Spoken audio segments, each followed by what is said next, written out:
Okay. We are ready to go. We have Scott, or Director Ratterman, and Director Underhill, and then you're both here. Cindy is not online yet, so. Okay, so here we go. Let's call meeting order. Please join me in pledge.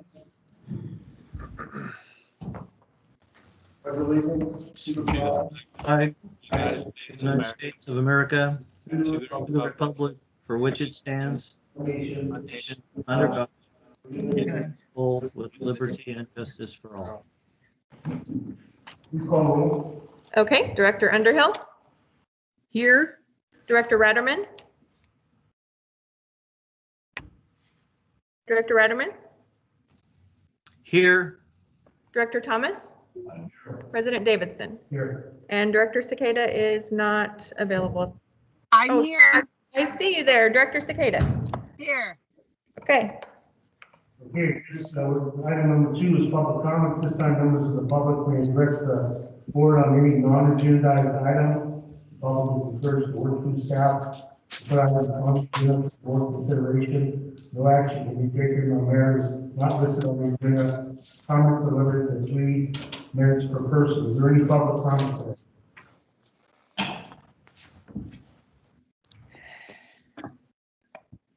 Any public comment? Hearing none, we'll move on to the consent agenda. Following items are expected to be routine, non-controversial items will be acted upon by the board at one time without discussion. Any board member may request an item be removed for later discussion. Item 3A, approval of minutes of the board meeting January 8, 2021. 3B, report on fiscal year 2021 second quarter investment report. 3C, approving discharge of uncollectible loan balance associated with Lake Public Assessment District. I'd like to pull 3A. Okay, 3D and 3C. Motion by Director Thomas, Second. second by Director Ratterman. I'd like to pull 3A. We will get to it. Please call the roll, 3D and 3C. okay. Director Underhill, Well, no, I wanted to pull 3A. We did. We will do it after we vote on these. We have a motion for 3B and 3C.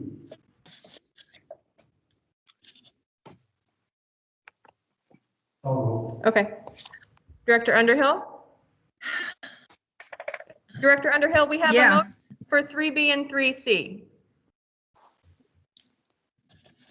So you say, okay, and, Okay.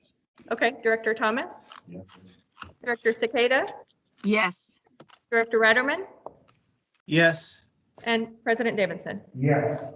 Okay, item 3A, Director Underhill. Well, yeah, the only thing that I wanted to get corrected was minor. Under director's president for the special board meeting, I handed the presidency over to Jeff. So that needs to be corrected. You see that? On the minutes, Director's President, it still lists Director Underhill as President, so I can make that correction. She didn't give up her presidency. Jeff just led the meeting. It's still accurate. Not in January. On the January 8th board meeting, you handed the gavel to Jeff. You didn't give up your presidency. You're still president during that meeting. You just didn't run the meeting. Oh, okay. Well, my mistake then. We get a motion Okay. for 3A. I'll make that motion. A second, Thomas, and second from Scott Ratterman. okay, we have a motion and a second. Please call the roll. Okay, Director Underhill? Yes. Director Ratterman? Yes. Director Cicada? Yes. Director Thomas? Yes. President Davidson? Yes. Okay, we'll move on to 4A, discussion action on refunding assessment district financing, Dolly Cassidy and YM Acres. Rebecca. I'll wait till Rebecca gets to that page. Keep going.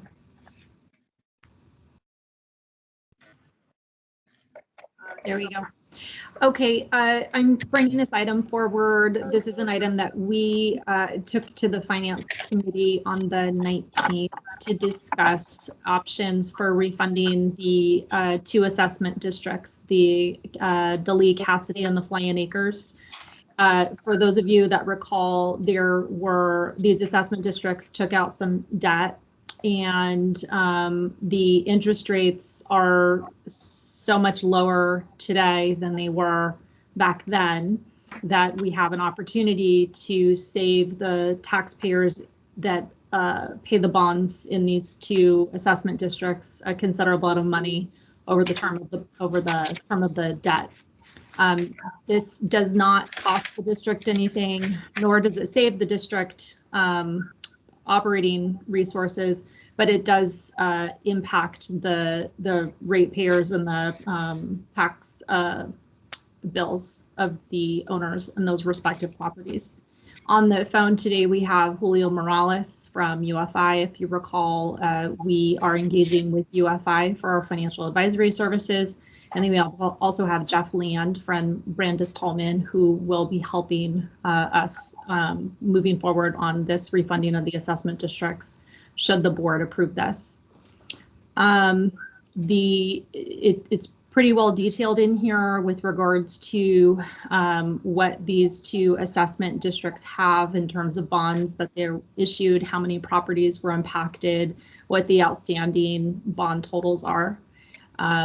But in addition to that, on the next page, we had discussed with the Finance Committee a financing team that would assist us going through this process. Bond counsel would be the Weiss Law Firm, placement agency, Brandis Tolman, through Municipal Advisor, Urban Futures, which is UFI. And then we've got several other respective players with regards to this financing team.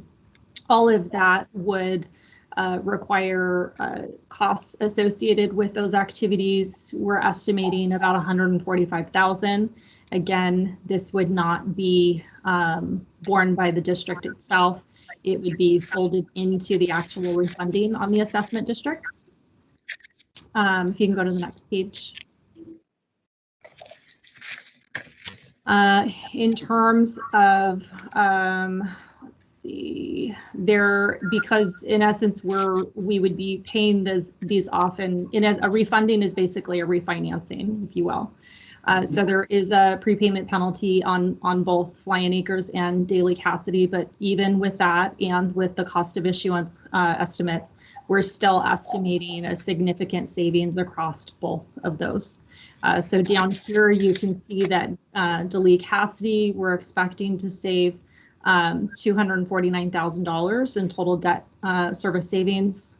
That's about $13,130 annual savings to the 44 parcels over the life of the bonds to each property owner. And this is on average about $5,600. And that is roughly about $297 per parcel per tax year.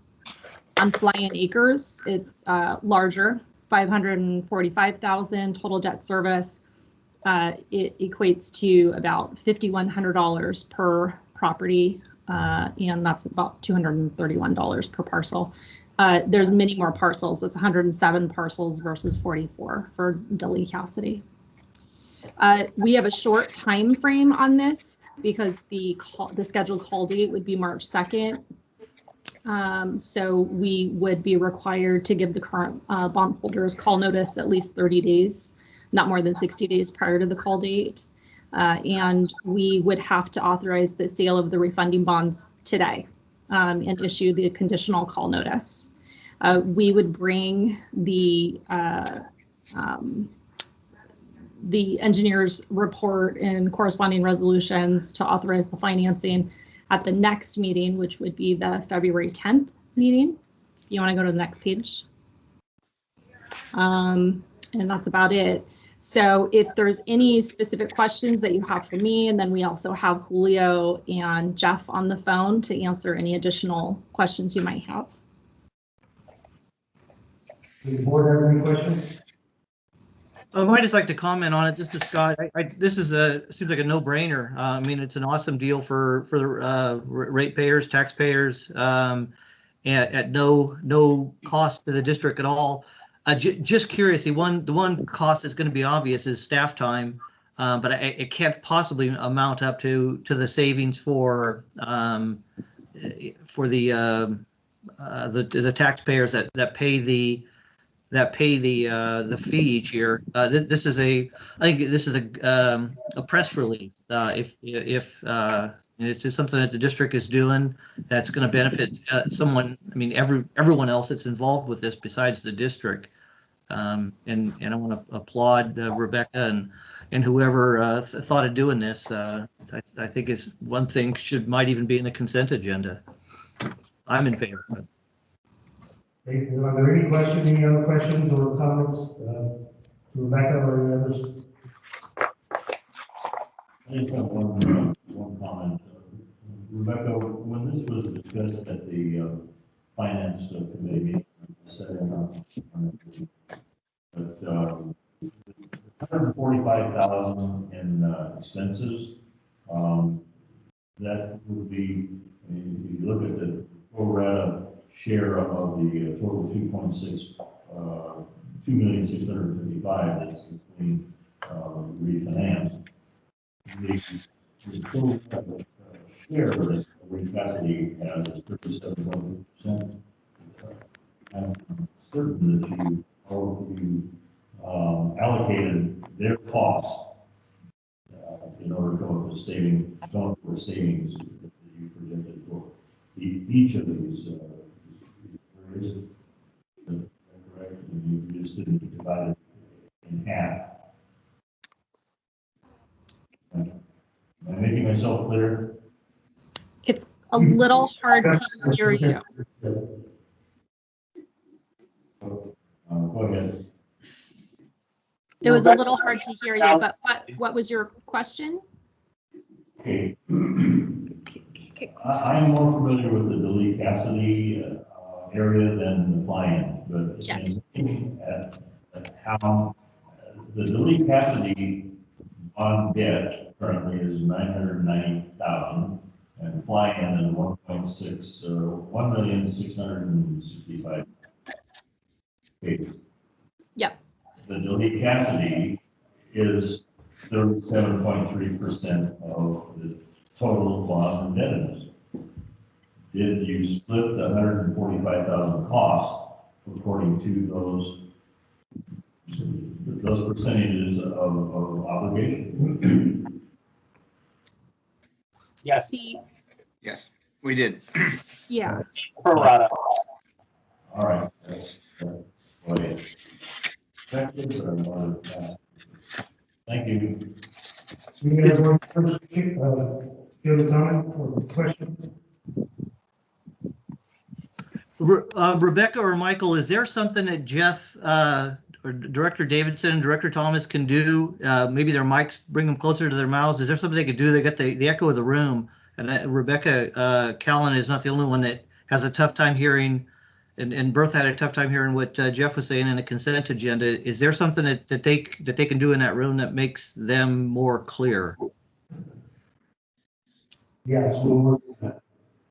They pulled their mics closer. There isn't much else we can do. Testing, 1, 2, 3. That's better. Okay, let's get back to the subject at hand here. Are there any other comments or questions to Rebecca or Michael regarding this resolution? Okay, Rebecca, I just want to also commend you guys for working on this. Over the years, we've had great success refinancing when interest rates dipped low. Really some astounding history of doing that, right? I'm happy to see us following following that history. The one thing I want to know is, do we have an obligation to notify, I certainly I want us to notify all the members of this, and I'm sure we will, but I also think this is something that we need to create a press release on once it's completed, just to let folks know that we are working for their best interest, and we're always looking to be able to help people in their assessment districts or district ratepayers by refinancing any debt that we have. So do we plan to, obviously we will notify these folks. Yes, yeah, we will. We're gonna take the opportunity once we start getting this through and getting this finalized to do some outreach efforts. I think it's good for not just the property owners in these respective areas, but any ratepayers or any property owners that are impacted by any assessment district debt that's out there, that the district is proactively looking at this on a regular basis to make sure if there's opportunities for savings, we're definitely in search of that on their behalf. Whether we, CCWD directly benefits from it, or if those property owners directly benefit from it. So we will definitely do that. But I mean, I really want to see like a pretty substantial press release too, because a lot of times what this will do is it will trigger other smaller districts to consider, their board may say, well, I wonder if we're looking at that sort of thing. Because there's kind of debt all over the place. Yeah. So anyway, I just hope that we follow up with that sort of notification. Okay. So is there anything else on this matter? Did we get a motion? Move for acceptance on 4A. I'll second that. Okay, was that Cindy? Yes. Okay, we have a motion by Director Laverick, and a second by Director Skeda. Is there any public comment? Any public comment on item 4A? Okay, hearing none, please call the roll. Okay. Director Underhill, Yes. Director Ratterman, Yes. Director Cicada, Yes. Director Thomas, Yes. President Davidson. Yes.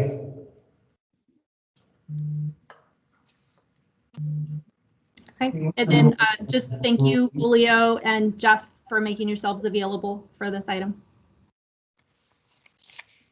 Yeah, thank you all.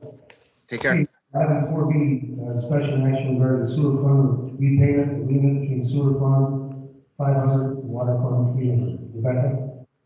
Okay, so you may recall that there were some years that the sewer fund was running at a deficit. And so what was occurring is that at the point that the financial statements would be finalized, there would need to be a loan between the sewer fund and the water fund. All of this was addressed and discussed at length in the last rate study, and specifically the 15-16 and 16-17 fiscal year audited financial statements and the deficit associated with that was included in the rate study and called out. The 17-18 piece was while the rate study was going on. So it was likely that there was going to be a deficit in the 17-18 fiscal year, but it was unknown to what extent at that point. When I came on in October of 2019, I had recognized that that one piece was kind of an outlier, but I wanted to identify if in fact there really was a deficit or if it had to do something more with an accounting entry that needed to be made. I talked to the outside auditors, and we've identified that in fact the 17-18 fiscal year did close with a deficit, which would have increased the loan from the $716,000 to a little over 1.1 million. The 17-18 fiscal year closed with, if you can go to the next page, Rebecca, with a $410,000 deficit. So you can see for 18-19, which would have been the first year that we made the payment, it was 102,000, almost 103,000. 19-20, what had occurred is all well-intended staff without the authority of the board had gone ahead and made that $102,000 payment on the books, which is it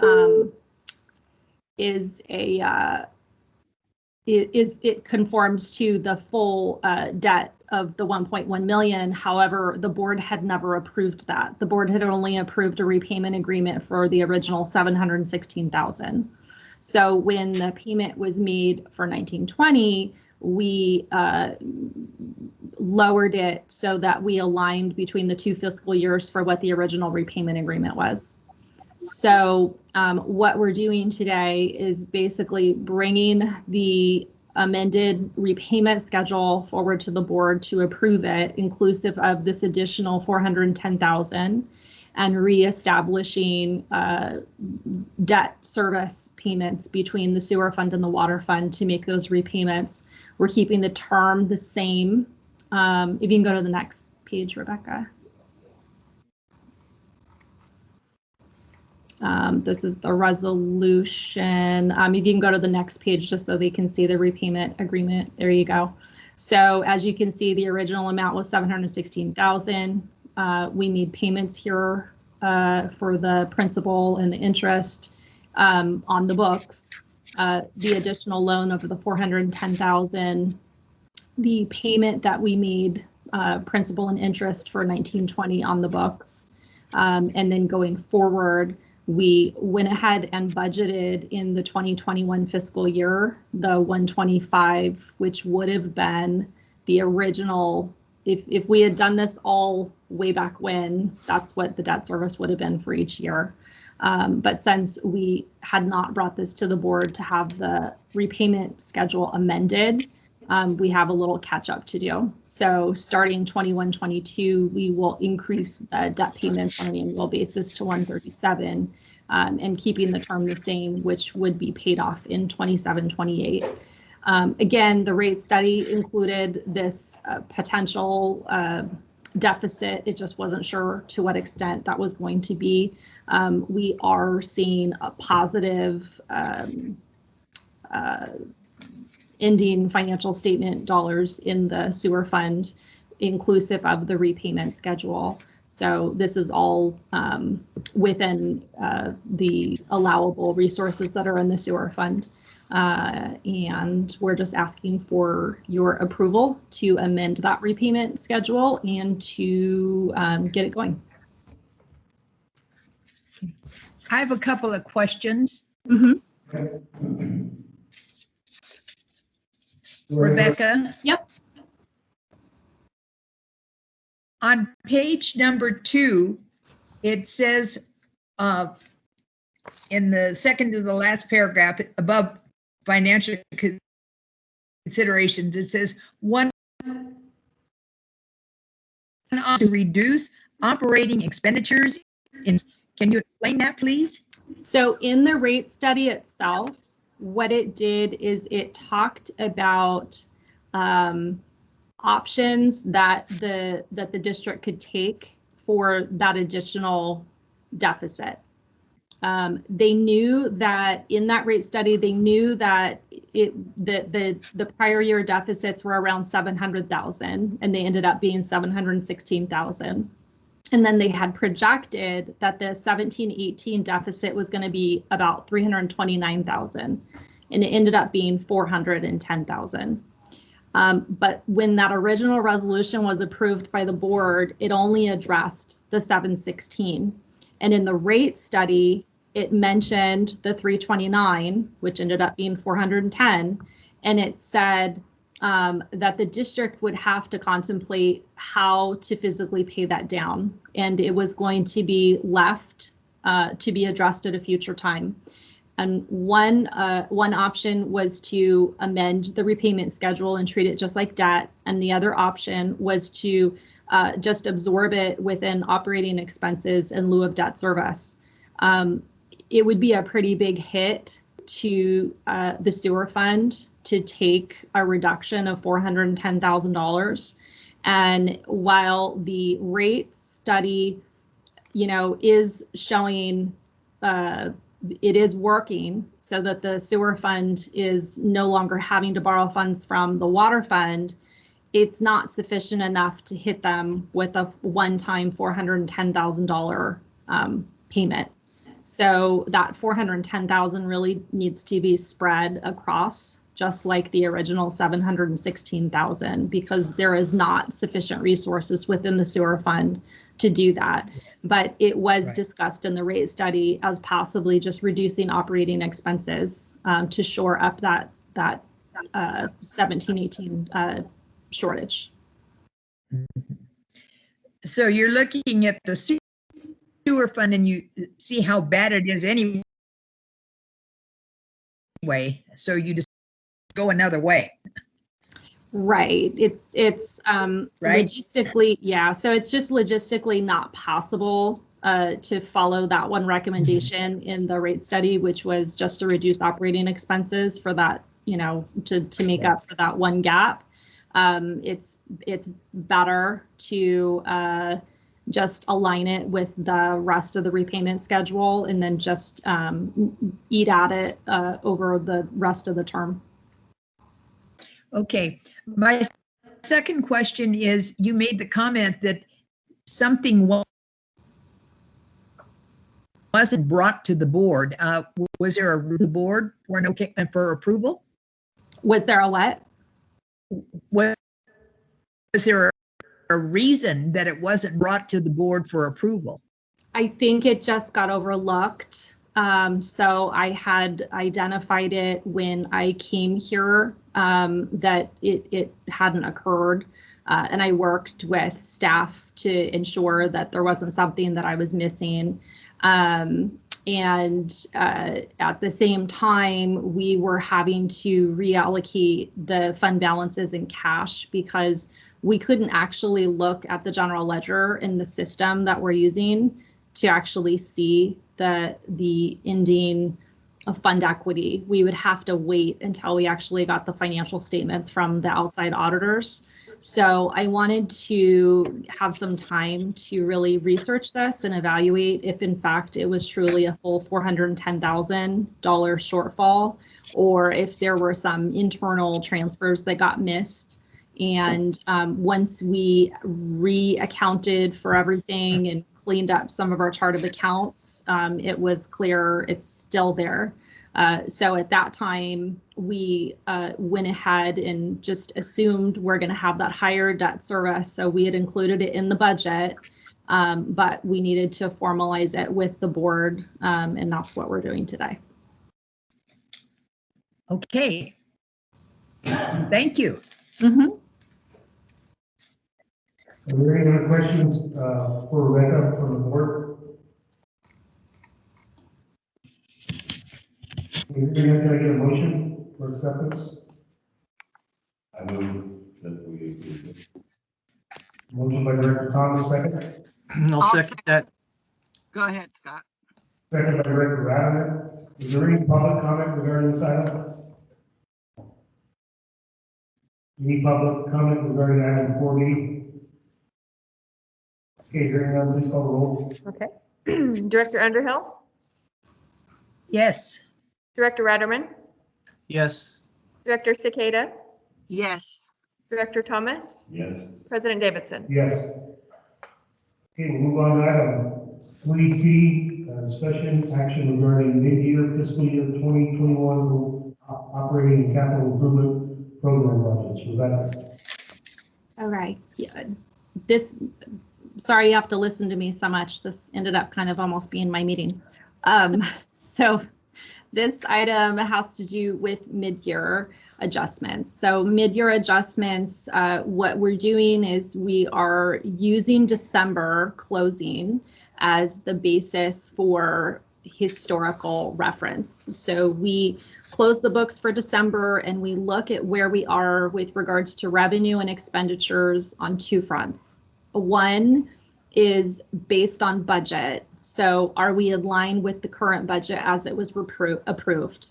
And the second thing that we look at is 3 prior year actuals of the same period. So December of 19, December of 18, December of 17.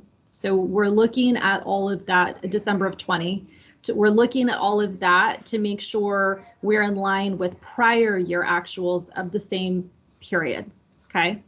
And so that helps us identify future trends. So from is July through December going to be similar going forward based on activities this year? If they're in line with prior year activities, then likely they will continue that trend through June of 2021.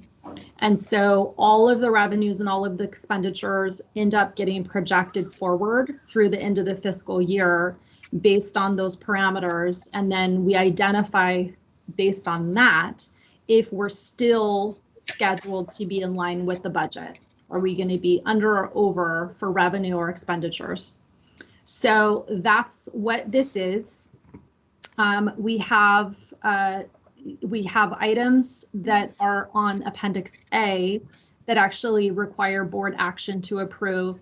And this all conforms to our budget and fiscal policies, which basically says if we need to recognize revenue, we need to bring it to the board. If we need to increase expenditures because we have an increase in revenues, we need to bring it to the board. If we have expenditures that we can reduce in one area and increase in another, as long as it stays within the same fund, we can have the general manager approve that, but we just have to report it out to the board.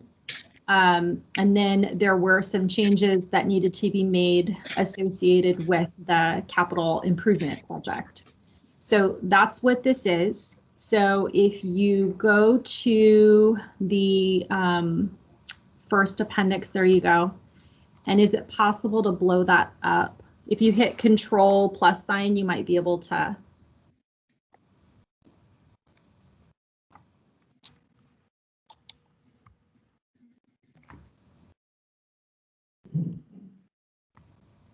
There you go.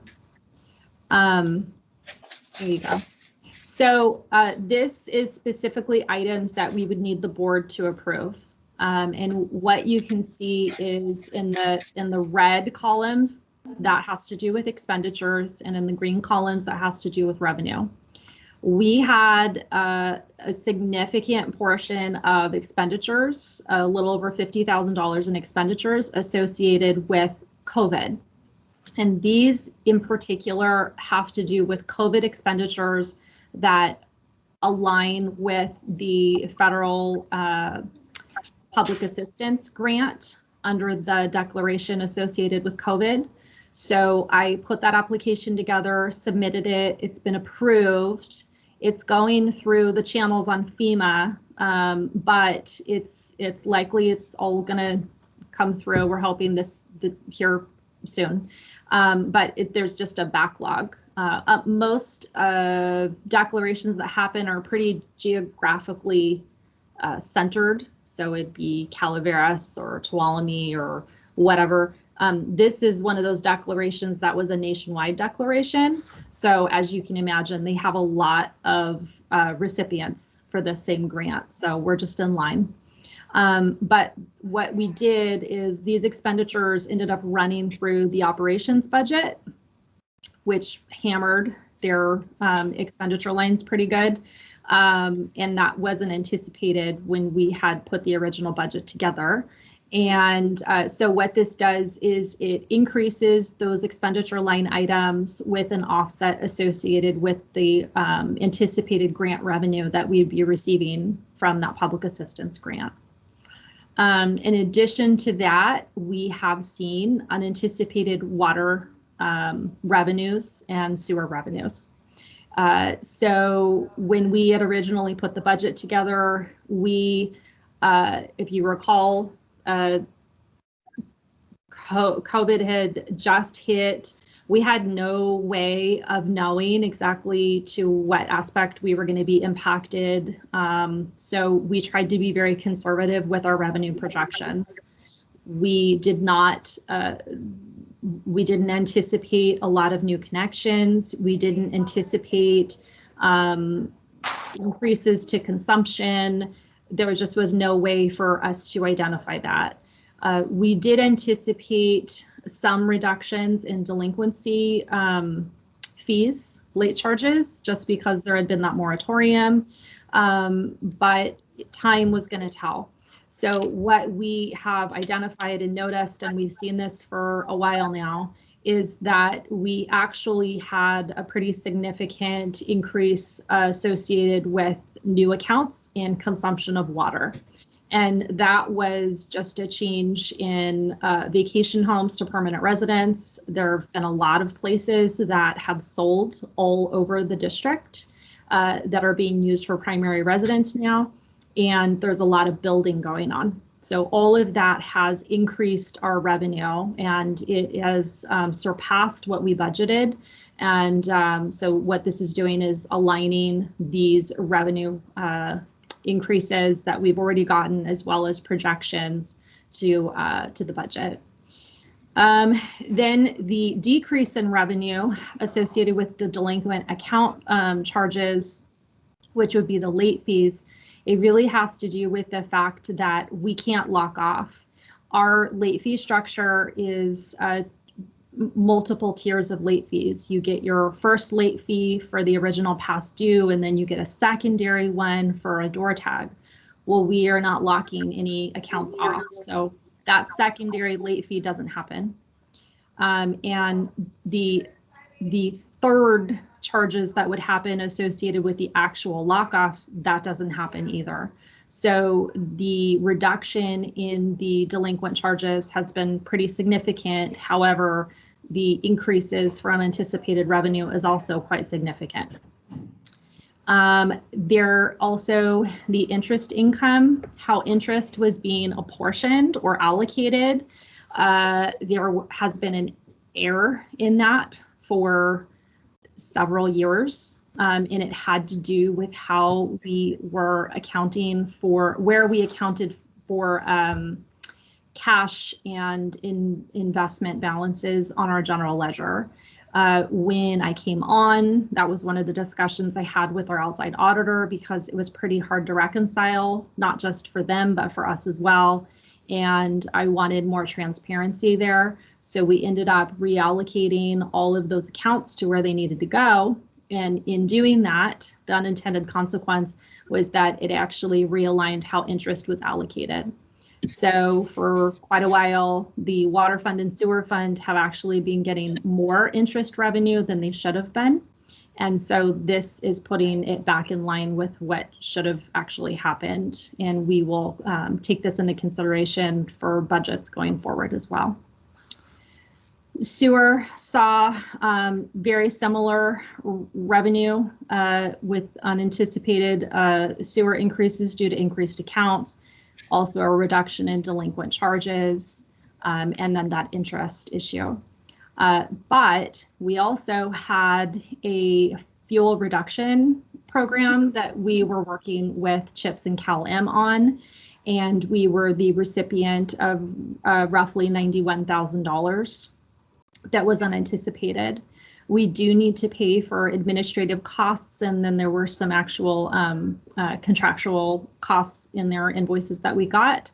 So that left a net revenue associated with that program of a little over $35,000, which the idea was to transfer that to the interest reserve fund. And at some point, we'll be bringing back a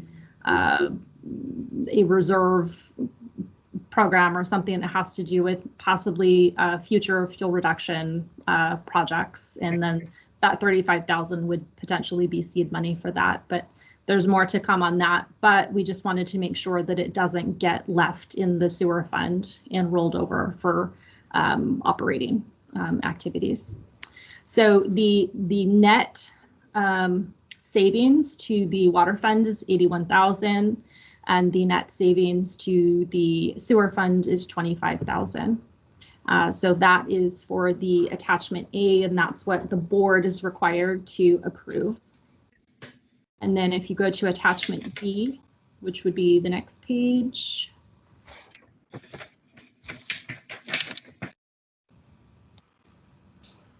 Oops. One more up. Yeah, there's actually two pages, but these are all of the adjustments that the general manager actually has the authority per our policy to approve.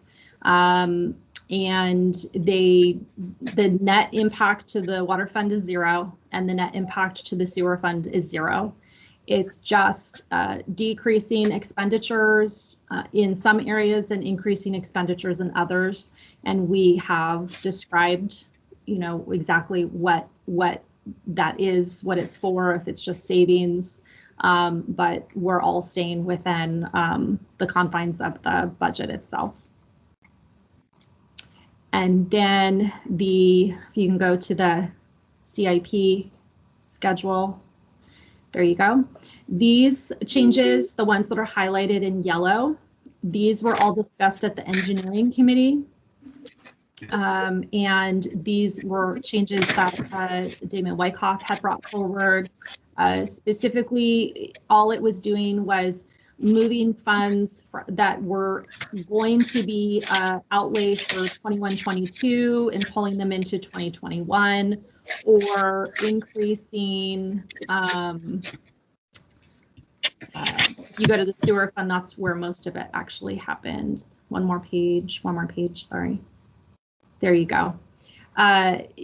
Was actually renaming the reclamation plant filter rehab and changing it to reclamation plant improvements.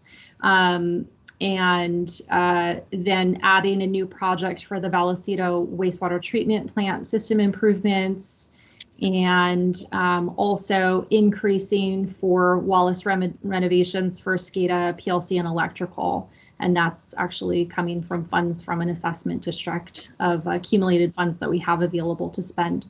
So no real significant changes, again, all kept within the available resources that were there, and was all discussed at the Finance Committee, and this particular page was also discussed at the Engineering Committee. And that is all of the adjustments for the mid-year. So if you have any questions, I'm happy to discuss those. The board has any questions for Rebecca?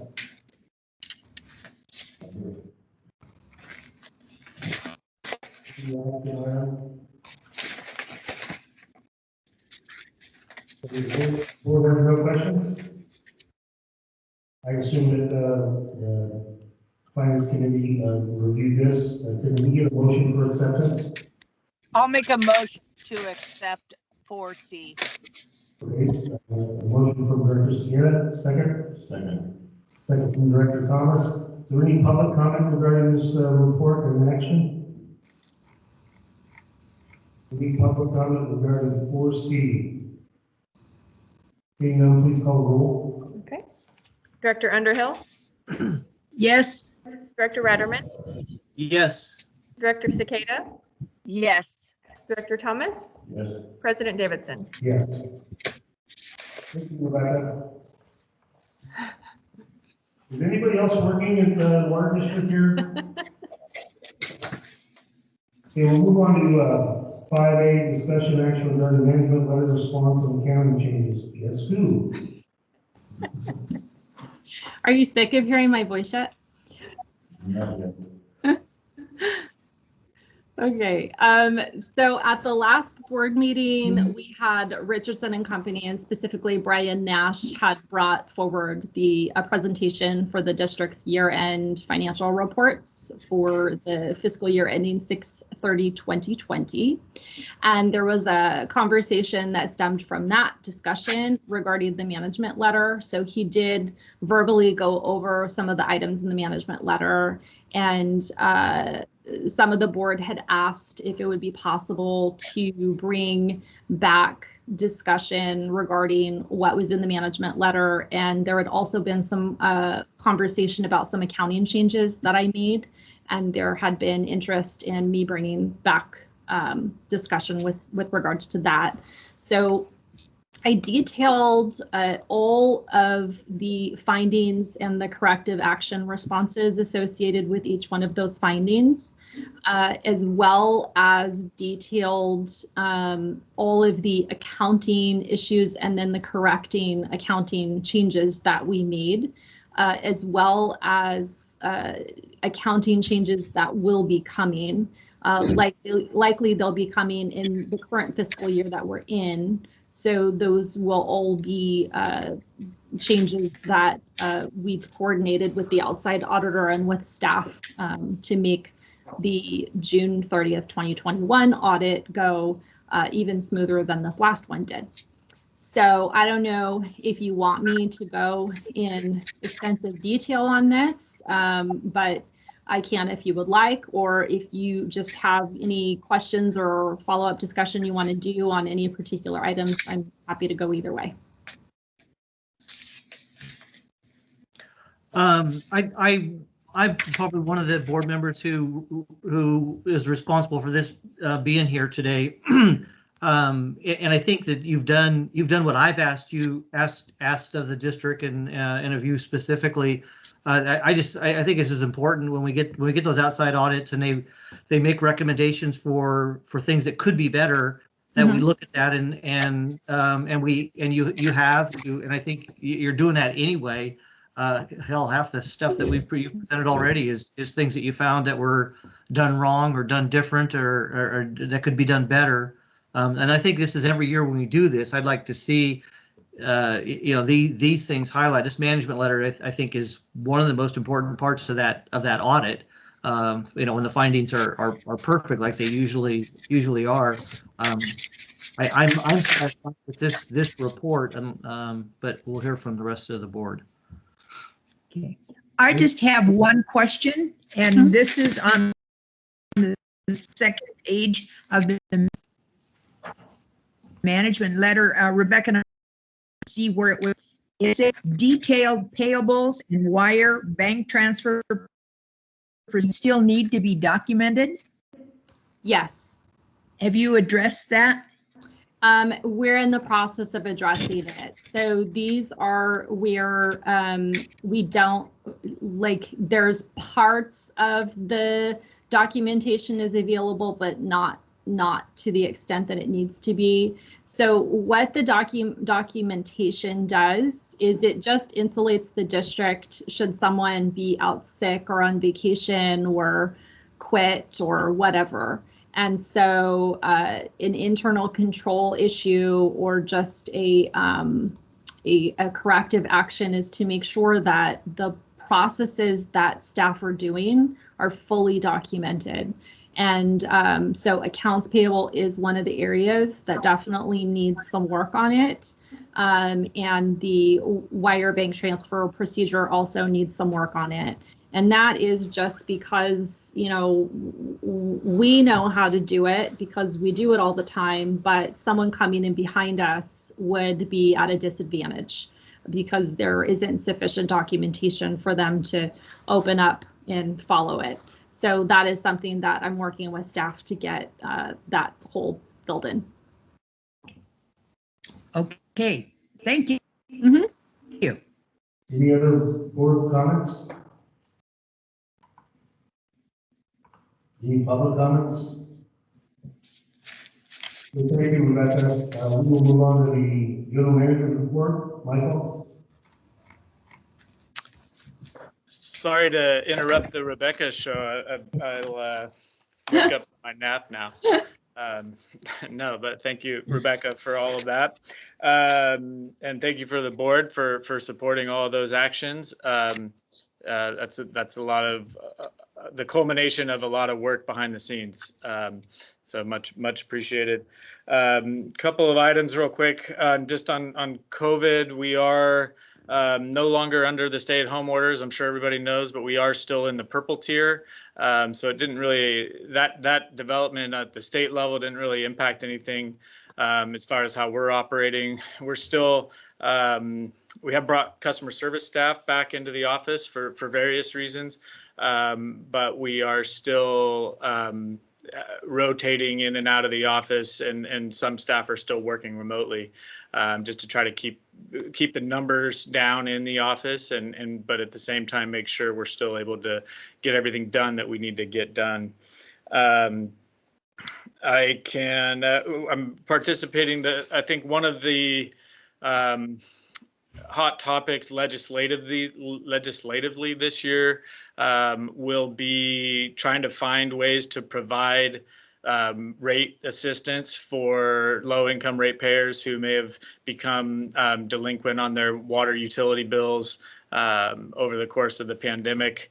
And so that's a big topic at the state level right now. I'm participating in a work group with Aqua we're trying to figure out there are no real mechanisms that exist to provide funding directly from federal or state entities to water districts for the purpose of providing relief to ratepayers. It's not something that has been done before, and they're still trying to figure out what bureaucratic mechanism exists to make that happen. And there's no easy answer. So that is the red tape is thick in those discussions, but hopefully we can work through it and find a way to come up with something that's efficient and not doesn't cost more than the value of the reimbursements themselves. And we'll keep the board posted on that. As a part of that, there's two bills that have been introduced right now, a companion bill that would restructure the SB 998 process for delinquencies that we've just implemented last year. In fact, didn't even really have time to implement, because as soon as everybody adopted the new provisions for delinquent ratepayers, the lock-off moratorium went into effect. So SB 998 still hasn't really been tested even, and SB 222 and SB 223 are the two bills this year that would make changes to that already. So more to follow on that.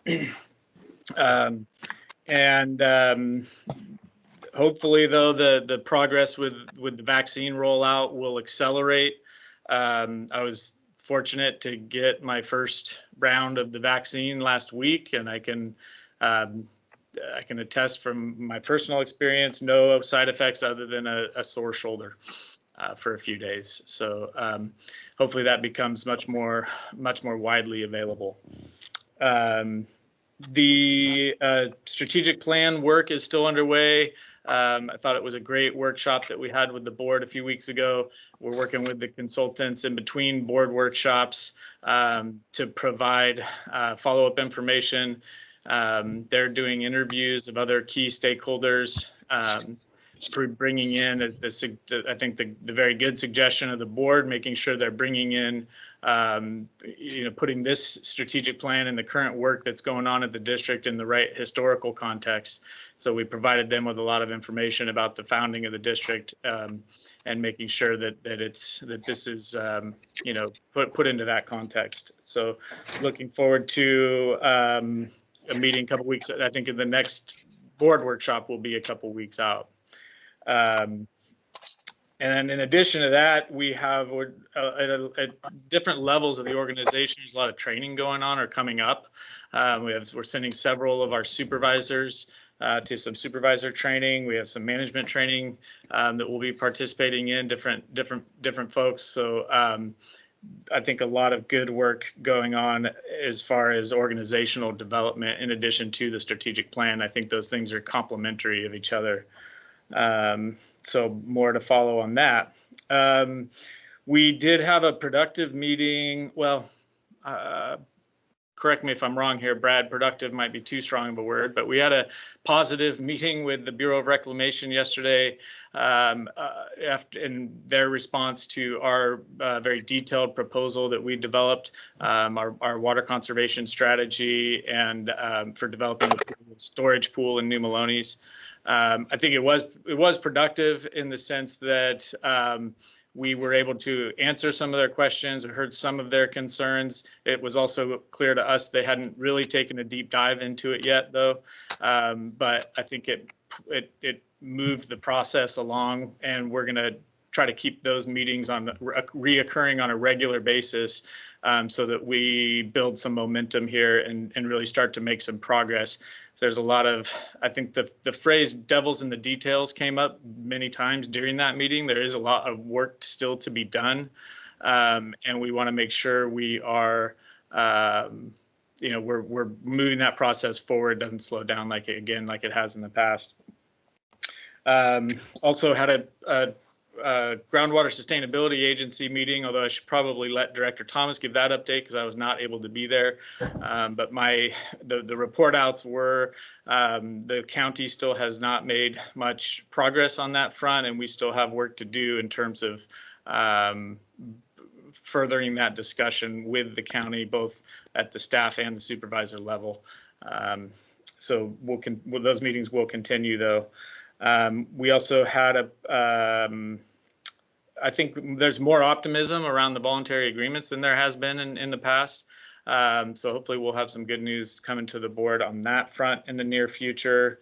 There was an UMRA meeting last week where we, for the most part, the majority of the meeting was receiving a presentation from the Blue Forest group up in Yuba that they implemented a very innovative funding mechanism for forest management projects up there. And so they delivered a presentation to UMRA explaining how that funding mechanism worked.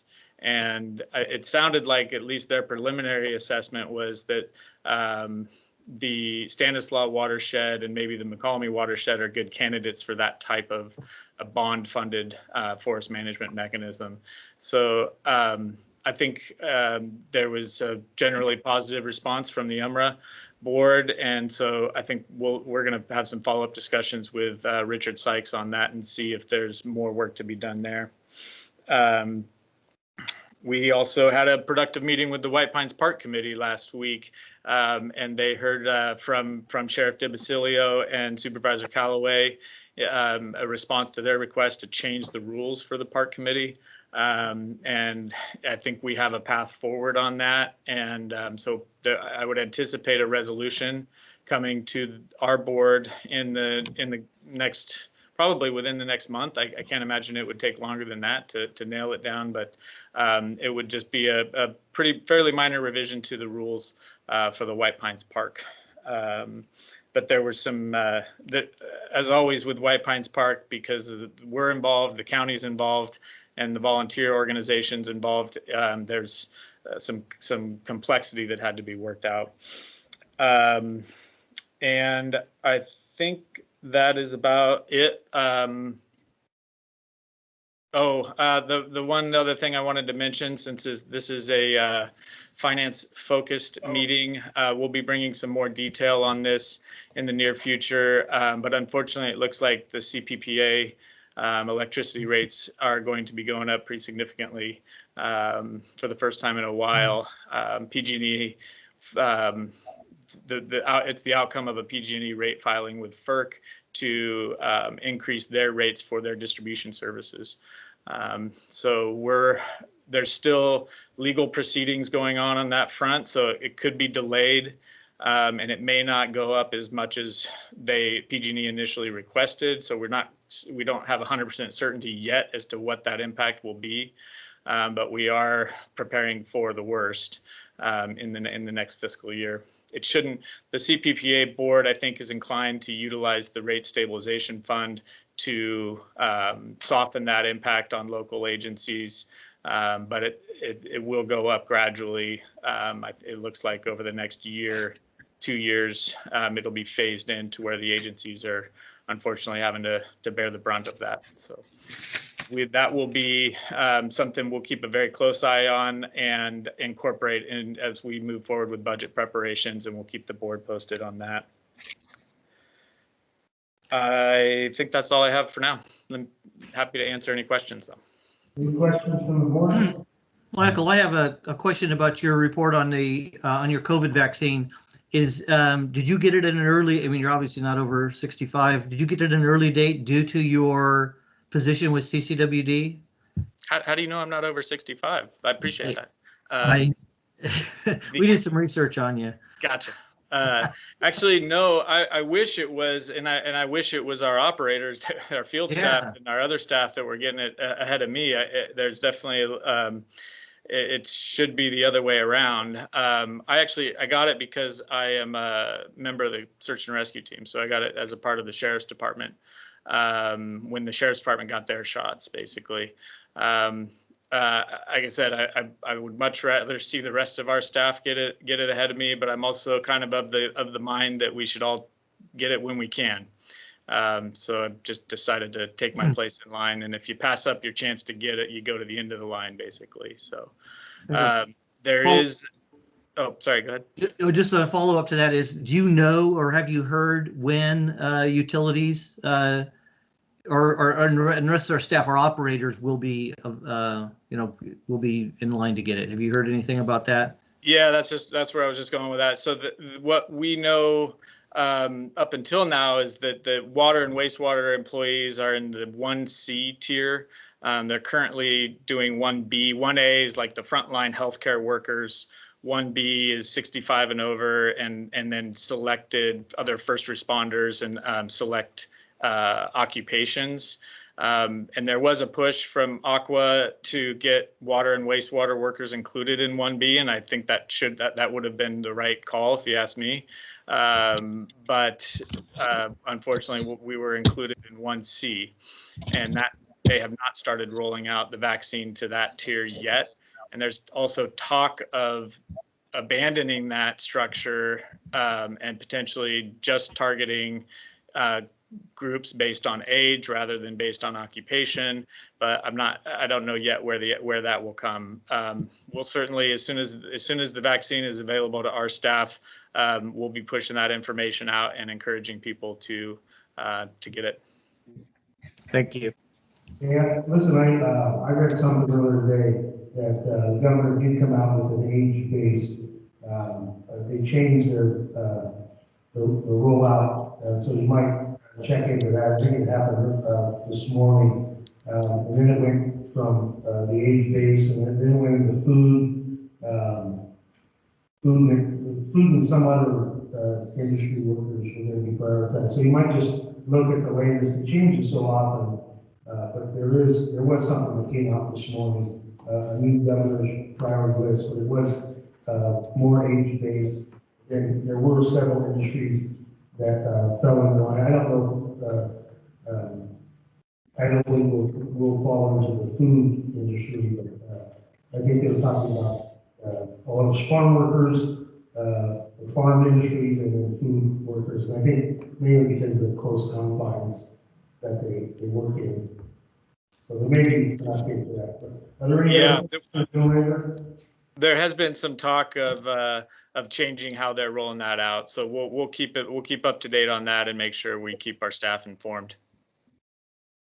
I will say on the positive news is we did have several weeks, a couple months there even, where we were kind of on a rolling basis. It seemed like a lot of staff members with COVID, or at least in quarantine because of exposure, and that seems to have slowed down here in these last couple of weeks. And the best news of all is that the staff members of ours that did have it have all recovered and are back to work and are healthy again. Thomas, you have a question? Yes, Michael, you mentioned the progress on the voluntary agreements, and I remember you saying something that contributed to that progress was the state seems to be taking a more favorable look to the book of the colony. Is that what's you're basing that. Yeah, you tailed off a little bit there at the end, but I think what you're saying is that them taking a more favorable look at the efforts that have been taken on the McCollum already. Yes, is that the major contributor to that voluntary agreement? Your enthusiasm for maybe the part. It's actually broader than that, because the optimism I've seen across the board, not just as in the McCollum negotiation that we're involved in, but I think the state has come out with more details, and they've been more actively sharing their modeling information, and so it's just been a much more productive discussion lately, as opposed to kind of high level talking about the framework and talking, at a kind of a conceptual level. It seems like both sides or all sides are having more productive discussions now. So just in the stakeholders calls that we've had recently, there's been more optimism than there has been at any point since I started getting involved in these a couple years ago. But I think that remains a major priority for those of us on the McCollum, is just making sure that there's recognition for it's been done since the joint settlement was implemented, and the progress that's been made for the salmon fishery already. I think there has been some progress in getting the state team to come around and recognizing the unique situation that the MOC is in. Okay, and you're mentioning about that bond measure in Yuba for forest management. Has that been put up to the voters and approved, or what's the status of that? Yeah, that's already been. They're implementing projects, and Yuba Water Agency was a big part of that. So it's definitely, to my knowledge, that's the only time that mechanism has been used. And so it's definitely, though, something worth looking at and considering whether that would be a good fit here. I think if it, and Brad and Jessica and I had a meeting of the WIP team that we're loosely calling the WIP, the Watershed Health Improvement Program initiative that that we're working on. We'll be bringing to the board soon. That the discussion I think that we were having is that if we were to pursue something along those lines in Calaveras County, we'd have to take a very close look at it. It probably, though, would be more appropriate for UMRA to be the agency implementing that, or kind of filling the role that Yuba Water Agency played up there, just because of this. It was a sizable contribution that the agency made on their own as a part of that package. And so, from our perspective, I think we should go into it with an open mind and see what the best way to do it would be, but probably best to pool resources with the Joint Powers Authority that we have that's already done that a lot. Okay, and you mentioned the East Side GSA meeting that you were not able to attend. I just want to remind the board that as far as I know, the district, Calaveras County Water District has shouldered total responsibility for the financial requirements of complying with SIGMA so far. Am I wrong about that? Has the county ever written any reimbursement check at all? Well, they have done, I would say, for the most part, CCWD has been, primarily the agency engaged in the development of the GSP, and much more engaged in that process all along. The county has, I would say their contribution, though, is in the form of their own, they did have to do some staff. There was some work that had to be done on their front before they could approve the groundwater sustainability plan back last January, a year ago now. Happy anniversary, GSP. So they did have to do some work to get the supervisors to the point where they would vote to support that plan adoption. But I think for the most part, since then, we put out a draft of a joint powers agreement, and we've been trying to bring the parties together to have the discussion about whether that's the right governance structure for the Groundwater Sustainability Agency going forward. And to my knowledge, we have not received any feedback on that draft. And we made a presentation to the supervisors. So we felt like we needed to lay some more groundwork for that. And then it seems like there has not been much, we haven't received any detailed feedback on the joint powers agreement draft yet. And they are still questioning whether that would even be something that they want to entertain. So I think we're still, at this point, we're still trying to get a determination from the county as to whether they are even interested in a joint powers authority for the GSA. And if not, we need to have some serious discussions about what the alternatives are. Okay, I don't know whether Brad, related to you, the Walt Ward was expressing some kind of disappointment and frustration that when he made his presentation along with us to the board of supervisors, the PowerPoint file that he sent over that he could talk from, they did not have it for him to actually use. So he had to wing it, and he was very disappointed that he didn't feel like that the supervisors understood exactly what he was saying. So that might be something to keep in mind when we talk to Al Hall, continuing to build a fire under the supervisors, that if they didn't, in fact, not understand it, that Walt Ward was anxious to come back and talk to him again with more clarity and detail. Yeah, I will look forward to an opportunity to do that. That was a miscommunication between me and Al. Unfortunately, it was not at all Walt's fault, and Walt handled it very well. He rolled with it, even though he was presenting a slide deck that he hadn't prepared. But there were, I think we still addressed a lot of the same points. But yeah, he was having to make some adjustments on the fly there. So I have talked to Al about that after that meeting, and he and I have been talking since the meeting, the GSA meeting last week, about some discussions I think that we need to have at the staff level and maybe with supervisors, even before we bring it back to the full board in the form of a presentation, as I think there's some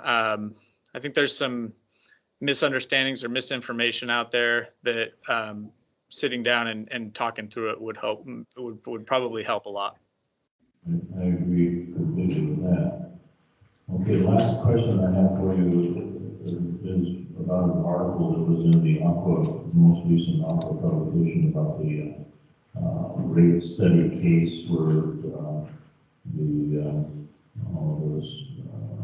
Forest Hill Public Utility District got challenged years after they adopted some rates by a group that filed suit against them. They originally got support for a ruling in their favor that those rates that were established should be set aside.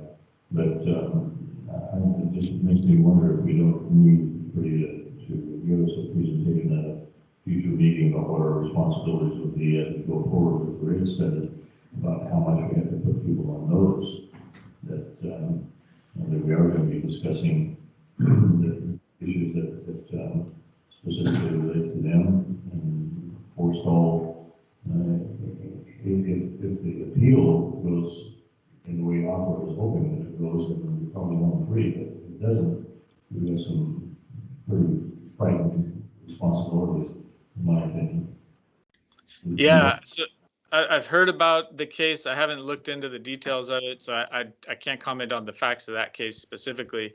But I think you're right. It's definitely something we need to keep in mind and be aware of. We have a legal affairs meeting coming up next week, so maybe that would be a good opportunity for us to dig into that a little bit and have that discussion with the legal affairs committee. Is that about Forest Hills, Russ? Yes, it is. Okay. Page 4 of the Aqua News. Any other comments or questions for Joe Landry? Okay, Just one, Michael and Rebecca, we have approved a fair amount of housekeeping things that you folks had taken care of for us in advance. But have you considered what would happen if we had neglected to or refused to approve your actions? So I just don't want you to get too complacent. I mean, you're doing a great job, but just you know, you've got a very favorable board here, but don't go too far out on that limb, okay? Understood. There was a little levity involved in that statement. yes. I think Good delivery. it's hard for the sarcasm to come through. I think what you're saying is stop making so much progress. Is that what I'm hearing? That's right, yeah. Gotcha. Got it. And we need to approve the progress as it happens, not after the fact. When you said that, I felt like I was in trouble. You're always in trouble. Okay, that concludes the Joe Landry report, whether you might like it or not. Okay, we'll move on to board reports, information, future agendas. Director Underhill? I just want to say that to Arnold, and I thought I lost about 1,000 feet. Well, I have now gained it back. It's snowing, going on the snow up here. I'm just thrilled that we have that. So I'm watching it snow right now. I'm sitting here at my laptop. So Director Thomas has volunteered. it's pretty quiet up here on the hill. And this week. Okay, does that conclude your report? Okay, Director Adams. Okay, I got a couple things to report on. This Friday, we have a Mountain Counties Water Resource Association meeting. It's going to be a webinar, a Zoom meeting. And one of the things that I've reported on before is that John Kingsbury, our executive director, has stepped down. We are renting him back on a monthly basis for, well, maybe until this Friday, when we're thinking of appointing on our agenda is to appoint Jim Branham as an interim executive director, and then he's also going to be tasked with helping us search for a permanent executive director. If you might know Jim Branham, he's currently on contract with Yuba Water Agency, but he's a longtime Sierra Nevada Conservancy leader, and we think he's going to be great. Or if the board approves him as the interim. We also have at this point 2 candidates that are interested in the permanent position. So Mountain Counties will continue on. Michael did mention that we have a legal affairs meeting next week. Just as a reminder, I think it's on Tuesday. Yeah, Tuesday the 2nd at 2 p.m. And looking forward to hearing more about Maloney's and the Bureau's position and that meeting that we had just recently. I'm also interested in an aqua. There's 4 sessions on legal. It's a 4-session deal. I did email both Michael and Rebecca Hitchcock during this meeting. 2 of the sessions that are in conflict with our meeting on February 24th, our regular CCWD meeting, 1 o'clock meeting on February 24th, and then the 4th session is on March 24th, which is also in direct conflict with our meeting. And so just so the board knows, if anyone else is interested in those 4 webinar sessions, it might behoove us to move our meeting, our CCWD meeting earlier in the day, maybe 10 or 11, if we're up for that. But we'll discuss that, maybe see emails about it if anyone else is interested. Just want to throw it out here to the whole group while we got everybody together. And lastly, Rebecca Callan had the floor most of the day today. Good job. It was great to hear a lot of stuff's going on. One of the things that I really enjoyed hearing was that our additional revenues from people moving up here, people and new properties selling to permanent residents, and new construction going on. That hasn't happened since I've been on the board, and that is awesome to hear. I've been reading about it in the paper in the real estate section about what's going on in Calaveras County. But great to hear. Thank you, and thanks again, Rebecca, for all your time on the floor today. That's all I got. Okay, Director Thomas. I think I gave most of my board report when I was talking about the. Okay, Director Sequeira. Yes, last week I attended IRWM, the T-Stand IRWM, and also a Disadvantaged Community Committee meeting. I'm traveling, so I don't have my notes, so I'll report at the next meeting. But I just wanted to share with you, I'm here in Texas on my property that we just bought. It's beautiful. And any idea on how much it costs to have a water meter set on our property? Anybody want to guess? $8. $2,200. That's it. Pretty nice. And the electricity, to bring it 300 feet into our property is $25. So kind of inexpensive compared to California. Yeah. Anyhow, I'll report out on the DAC and the IRWM at the next meeting. Thank you. Is that everybody? I have nothing to report. So the next board meeting will be Wednesday, February 10th at 1 p.m. We are going to adjourn into closed session. Item 9A, Government Code 549576, ABC negotiations with General Manager Nathan, General Manager Stacy Waller, and Michael Governor regarding negotiations with employee organization 21, management conflict agreement.